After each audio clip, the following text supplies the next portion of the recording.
अल्लाह Akbar. Generally जो कौम है ना, वो डंडे की जबान समझती है। जहाँ कानून मुतहर्रिक होता है ना, वहाँ ये चीज़ें नहीं होती। कचरा फेंकना वगैरह, जो जो भी तफसीलात आपने बताई, गलत पार्क कर देना और आड़े दरवाजे की गाड़ी खड़ी कर देना, ये नहीं होता। मतलब जहाँ कानून पर अमल होता है, जहाँ नहीं होता वहाँ ये होता है। इसका मतलब अवाम में सिविक सेंस खत्म या बहुत कम। एहतियातन हम खत्म नहीं कहते, बहुत कम। तो ये, क्योंकि बाहर मुल्कों में जो जाते हैं उनको पता है कि बाज़ मुल्कों में बड़ी मतलब सफाई सुथराई, कोई कुछ हरकत नहीं कर सकता, ना कचरा क्या थूक नहीं फेंक सकता रोड पर। थूक थूकते हुए पकड़ लेंगे, अगर पुलिस ने पकड़ ली तो चालान। कानून यहाँ भी है, ये थूक नहीं सकते, कचरा नहीं फेंक सकते। लेकिन तो अब ये कि देखो, कानून बोले ना बोले वो अपनी जगह पर है। कानून साइलेंट है, इसका मतलब ये नहीं कि मतलब शरीयत भी साइलेंट और खामोश है, ऐसा नहीं है। शरीयत के अहकाम अपनी जगह पर मौजूद हैं कि ये जो कचरा किसी के घर के आगे डालेंगे, रास्ते में डालेंगे, गाड़ी पार्क करेंगे किसी के घर के आड़े, उसको तकलीफ होगी या वो खुशी से झूमेगा कि आज तो भाई वो इतनी कीमती गाड़ी, समझे, हम तो गधा गाड़ी भी नहीं खरीद सकते, आज इन्हें गधा गाड़ी नहीं बांध सकते या गधा नहीं बांध सकते, इतनी बड़ी गाड़ी हमारे दरवाजे के आगे खड़ी हुई है, अब इसकी ज़ियारत करते रहो, आज बाहर नहीं निकलना, बाहर निकलने की छुट्टी। ऐसा तो नहीं होगा ना, ज़ाहिर वो रंजीदा होंगे, गमगीन होंगे। तो इसी तरह वो कनात का मसला, तो कनात खोल कर रास्ता देना और कुछ हुआ तो इसलिए कनात बांधकर गली घेर लेना। गली घेर लेना, चाहे मैयत हो गई है और ताजियत करने वाले आ रहे हैं, तो इनके लिए कनात बांध के गली घेर लेना, ये नहीं है इजाज़त, इसकी जायज़ नहीं है। ये मुसलमानों का रास्ता, जानवरों का रास्ता, हुकूक आम्मा, ये तलफ होता है इससे, सबका चलने का हक है। हमारे यहाँ बकरीद में ये रोडों पे जो गलियों में जो जानवर कट रहे होते हैं, वो मतलब बच्चे तो तमाशा बनाते हैं, लेकिन जो घरों में रहते हैं कि दीवारों पे जानवर का खून उड़ रहा है, इधर बांध दिया उधर बांध दिया, वो दूसरों ने किसी की दीवार गोबर आलूद हो गई, तो ये सब गुनाहगार हो रहे हैं, किसी की जाती जगह पर ही इस तरह खराबियां कर रहे हैं। और ये सब खाली तौबा काफ़ी नहीं होगी, जहाँ यहाँ तलाफी भी मौजूद है। खूनालू दीवार कर दी, गोबर लगा दिया, तो ये इसको माफ़ी भी मांगनी पड़ेगी उससे, और इसको जैसी दीवार थी वैसी कर देनी पड़ेगी। साफ सफाई, रंग चूना, जो भी इसके पे था वैसा करके देना पड़ेगा। वो घर वाला माफ़ कर दे, कोई बात नहीं बोल दे, वो अलग बात है। तो यूँ मतलब हर जगह मतलब ये देखना है कि किसी को तकलीफ तो नहीं हो रही, हमारी वजह से किसी को ईज़ा तो नहीं पहुंच रही, ये बहुत ज़रूरी है। अल्लाह के प्यारे प्यारे सबसे आखिरी नबी सल्लल्लाहु अलैहि वसल्लम की बुखारी शरीफ की हदीस है, तुम लोगों को अपने शर से महफूज रखो, न अपने से बुराई पहुंचे, इससे महफूज रखो। ये एक सदका है जो तुम अपने नफ्स पर करोगे, और हर नेकी जो है वो सदका, हर नेकी सदका कहलाती है। ये नेकी है कि आप महफूज रखो। ये तो ये तरगीब है, ठीक है ना, तरहीब भी मौजूद है, यानी कि डराना या सजा की। तो इसमें अल्लाह के प्यारे प्यारे आखिरी नबी सल्लल्लाहु अलैहि वसल्लम फरमाते हैं, मन आज़ा मुस्लिमन फ़कद आज़ानी वमन आज़ानी फ़कद आज़ल्लाह। जिसने मुसलमान को तकलीफ दी, यहाँ मुराद नाहक तकलीफ होता है कि जिसने मुसलमान को नाहक तकलीफ दी, उसने मुझे तकलीफ दी, और जिसने मुझे तकलीफ दी उसने अल्लाह ताला को तकलीफ दी। यानी जिसने, ये हदीस पाक तो के अल्फाज तो पूरे हुए, मौजमुल औसत की हदीस है। अच्छा, यानी ये फिर आगे जिसने अल्लाह पाक को तकलीफ दी, बिल आखिर अल्लाह पाक उसे अजाब में गिरफ्तार फरमाएगा। ये हदीस का हिस्सा है, हवाले के बाद ही, यानी लफ्ज के साथ है। अच्छा, आला हज़रत रहमतुल्लाह अलैह के ये अल्फाज हैं हदीस की, ये शरह समझो कि यानी जिसने अल्लाह ताला को तकलीफ दी, बिल आखिर अल्लाह ताला उसे अजाब में गिरफ्तार फरमाएगा। आला हज़रत ने आयत मुबारक भी कोट की है, तो वो होती ना, तुम पढ़ देता मैं, आप पढ़ दीजिए। वल्लज़ीन युज़ूनल मुमिनीन वल मुमिनाति बिगैरि मक्तसबू फ़क़द इह्तमलू बुहतानन व इस्मम मुबीना। वो लोग के जो मोमिन और मोमिन मर्दों मोमिन औरतों को बग़ैर किसी उनके कसूर के तकलीफ़ पहुँचाते हैं तो बहुत बड़े बुहतान को अपने सर पर लेते हैं, खुले बुहतान को अपने सर पर लेते हैं। अज़ाब अलीम की वईद की भी एक गालिबन आयत है, दर्दनाक अज़ाब की गालिबन। तो बहरहाल ये कि तकलीफ देना जो है ना, ये कोई हम बहुत इजी लेते हैं, तकलीफ देना इजी नहीं है, ये बहुत हेवी है, बहुत खौफनाक खतरनाक।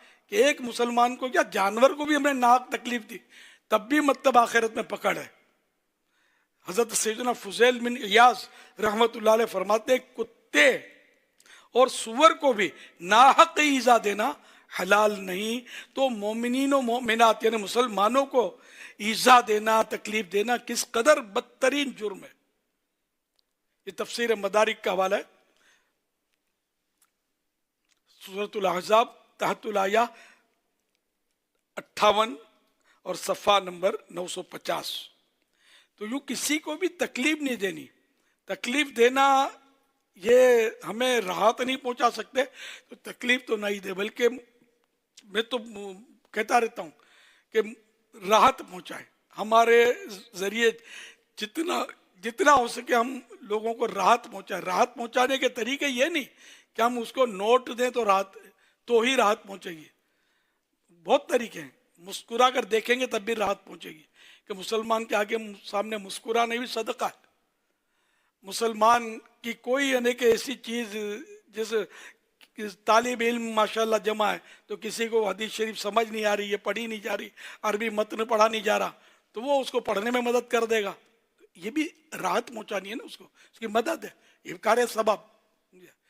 इसी तरह की अभी जो बैठे हुए इतने सारे, कोई बैठना चाहता है तो अब एकदम खुल के आप बैठ गए, कि ये बैठ ना सके, तो ये हुआ शर, आपने शर पहुंचाया। और राहत क्या, आप थोड़ा सिमट गए, उसको जगह दे दी, ये उसको राहत पहुंचाई, ये सवाब का काम किया। तो इस तरह मतलब ये कि राहत पहुंचाने के लिए पैसे खर्च करना यही जरूरी नहीं है, पैसे भी खर्च करने चाहिए गरीबों पर, इसमें कोई शक नहीं, इसका भी अपना बहुत सारा अजर सवाब है। तो अल्लाह पाक हर तरह से हमें मुसलमानों के लिए नफ़ा बख्श बनाए और हमारे ज़रिए किसी को शर ना पहुंचाए। कि किसी को शर ना पहुंचाना, किसी को शर ना पहुंचाना ये जन्नत में ले जाने वाले कामों में से। तो ये कचरे की थैलियां और प्लास्टिक के शापर और ढेर ढेर दिखा है ना, ये कितनी खतरनाक। फिर समुंदर में आलूदगियां इससे हो रही हैं और नालियों में फंस जाती हैं। ये पहले नहीं थी, ये पहले कागज की थैलियां बनती थी, अब ये चंद सालों से या कई सालों से अब ये प्लास्टिक के शापर, न्यू जनरेशन ने कागज की थैलियां देखी नहीं होंगी, पहले कागज की थैलियां बनती थी, इसमें चीजें अनाज वगैरह इसमें लपेट के देते थे। अब ये शापर आ गए ना, तो ये इसमें इसके माइनस काफी है।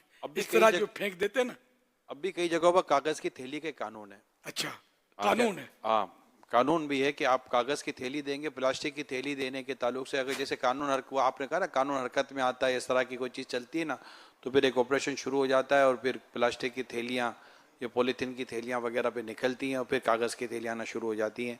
कभी ये चल रहा होता है, कभी वो चल रहा होता है, जैसे हेलमेट वाला चल रहा होता है, तो ये इस तरह ये चीज़ें चल रही होती हैं। तो शापर के कानूनी जुर्म हो गया। शापर के तो पता नहीं कि कभी तो आ जाता है कि जनाब शापर नहीं होना चाहिए और शापर दुकानों से निकाला जाता है और फिर कागज़ की थैली को ही नाफिज किया जाता है। आज भी दुनिया के कई मुल्कों में कागज़ की थैली को ही नाफिज किया गया है। कहीं हम बाहर से चीज़ें खरीदते हैं तो कई जगहों पर सिर्फ कागज़ की थैली मिलती है, प्लास्टिक की थैली वो नहीं देते, और कई जगहों पर नहीं चलता ये। तो ये कुछ तो समझ पड़ता नहीं कि इतना पता है कि कानूनी तौर पर ये कहा ज़रूर गया है, अब ये कितना सख्त है या नहीं है ये नहीं पता। पार्किंग का जैसे इन्होंने कहा, अभी चंद दिनों पुरानी बात है हुजूर, एक मुल्क की मैं बात कर रहा हूँ, मुझे एक इस्लाम भाई ने बताया कि वो जुमे का दिन था तो किसी के लिए उन्होंने कहा वहाँ की करेंसी के हिसाब से, बोले वो 80 रुपए का था तो मैं ले लूँ, या जुमे का दिन है मैं उसको दे दूंगा। तो कोई एक आध मिनट लगा हुआ, वो गाड़ी से उतर कर वो गए और वापस आए, तो वापस आकर उनकी गाड़ी जहाँ खड़ी थी वो खड़ी रखने की जगह थी नहीं, तो वो चीज़ जो 80 रुपए की थी इनको 480 की पड़ गई। चालान हो गया, गाड़ी उठा भी जाते हैं, गाड़ी इन्हें इंतजामिया उठा जाती है, बाद में दे देते होंगे, जर वो दे ही देते होंगे, लेकिन ये कि वो सजा, ये सजाएं अगर शुरू हो जाए ना इस तरह गलत पार्किंग करने वालों को उलमा के मशवरे से, ये साहब जो है ना, आपकी जिसने कार गलत पार्क की या गलत चलाई या वो सिग्नल तोड़ा, इसको रोक के पुलिस वाले और कुछ न कहे, मुस्कुरा कर डांटे भी नहीं, शाबाश दे उसको कि आज तुझे इनाम मिलेगा, इसको मुर्गा बना दे, रोड पे ये चलेगी फिर क्या सेठ साहब की। ये अपने बच्चों को वसीयत करके मरेंगे कि कभी कानून मत तोड़ना ट्रैफिक का, मुझे मुर्गा बनना पड़ा था। ये सजा देना, क्योंकि ये बड़े लोग जो है ना, ये 2-5 हजार 10-20-30 हजार देने में इनको मसला इतना नहीं होता जितना ये मुर्गा बनने में होगा। ये मैं समझाने के लिए कर रहा हूँ, ये खैर कौन सा ये पुलिस ने मेरी मान लेनी है। तो बहरहाल ये कि सजा ऐसी हो कि जो शरीयत के दायरे में रहकर सजा हो, पैसे गरीब आदमी तो नहीं दे सकता, फंस जाता है, मालदार पैसे देकर छूट जाता है। तो ये ताजीर बिल माल कर हमारे यहाँ तो जायज़ भी नहीं है, वो अहनाफ के नज़दीक जायज़ नहीं है। तो एक मैं बात बता रहा हूँ, और इसमें देखो ना खराबी तो मैंने बताई ना, मालदार पैसे देकर छूट जाएगा यार, गरीब खाली गरीब को मार पड़े सजा पड़े तो मालदार सुधरेगा ही नहीं कभी, पैसे देकर ये तो निकल जाएगा। अल्लाह करीम हमारे हाल पर रहम फरमा, हम खुद अगर समझ जाए ना, सारे साईं भाई समझदार बन जाएं, ये कचरा फेंकना और ये जो गाड़ियों पे भी कचरे फेंकते होंगे, गाड़ियों पर पान की थूक डाल देते होंगे, नहीं कितना दिल दुखता होगा, कोई अपनी गाड़ी पर ये देखता होगा पान की थूक या कचरे की शापर ऊपर से फेंकते हैं, कपड़े बाहर लटकाएंगे सूखने के लिए, राहगीरों पर उसके कतरे गिरेंगे साबुन वाले या जो भी है। अब वो बेचारा कोई नमाजी नेक नमाजी आदमी उसको वसवसे आएंगे कि यार पता नहीं है तो बच्चे की चड्डी क्या, कब पता नहीं ये पाक है या ना पाक है, ये अलग मतलब मौलाना को ढूंढता होगा कि मसला तो मालूम करो, आपको घंटा फेरा होगा क्या। खैर मैं मसला बता देता हूँ, जो ये चड्डी लटक रही है, बच्चे का कुर्ता लटक रहा, जो भी हो, तो इसको उस वक्त तक हम नापाक नहीं कहेंगे जो पानी गिरा ना टपक कर, जब तक हमको कोई यकीनी मालूमात ना हो कि ये नापाक है। हो सकता है इतना इसको धोया हो, भले पेशाब किया था बच्चे ने, इतना धो लिया हो कि ये पाक हो गया, नजासत बहाकर पानी ले गया, लेकिन बहरहाल कोफ्त तो होगी। चाहे पाक पानी कोई बोलेगा भाई पाक पानी है, तो वो कोई मतलब थोड़ी खड़ा हो जाएगा कि और निचोड़ो मेरे ऊपर। यकीनी मालूमात लेने के लिए चला जाए तीसरी मंजिल पर, दरवाजा बजा करके वो आपके यहाँ वो जो बच्चे की चड्डी लटक रही थी उसमें जो पानी का कतरा गिरा, ये पाक थे कि ना पाक? ये करते भी होंगे ऐसा, करते भी होंगे, पूछते होंगे कि पाक है ना पाक, तो बोले पाक की नापाकी का मसला हमको पता होता तो हम ये बालकोनियों में ये लटकाते क्यों, जिसको मौलाना होगा वो बताएगा तुमको। तो ये लटकाने का जो जुर्म किया इसकी तौबा कौन करेगा, जबकि लोगों के रास्ते में लटकाया जिससे लोगों को तकलीफ होती है।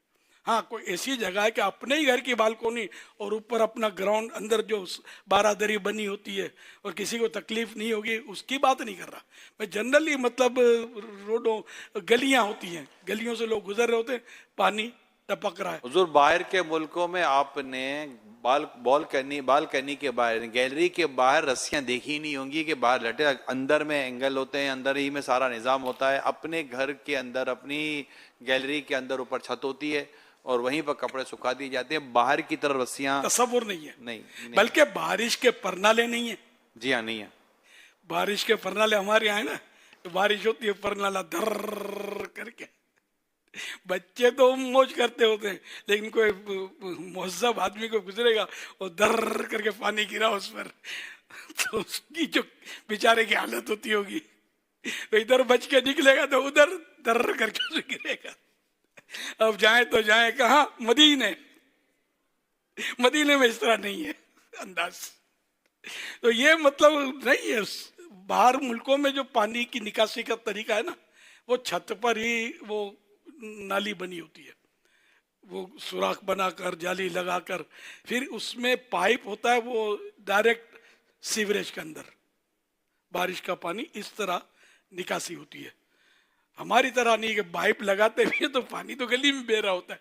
जहाँ तक मैंने समझा है इसको कि वो सीवरेज में ही डालते होंगे ज़रा, कि वो बाहर पानी गिरने नहीं देते। दुनिया में हुजूर आपको अंदाजा है कि बारिशें बहुत होती हैं। आपने देखी कि छतें यूं बनी होती है, जो घर होते हैं और छतें यूं बनी होती है, ऊपर नड़िया नड़िया बोलते हैं हम लोग इसको, उस पर लाल लाल लकड़ी, नड़िया। यहाँ वो पत्थर भी होते हैं। तो ये बने, ये जो होता है, ये इसकी एक वजह ये होती है कि वहाँ बारिशें ज्यादा हो रही होती हैं।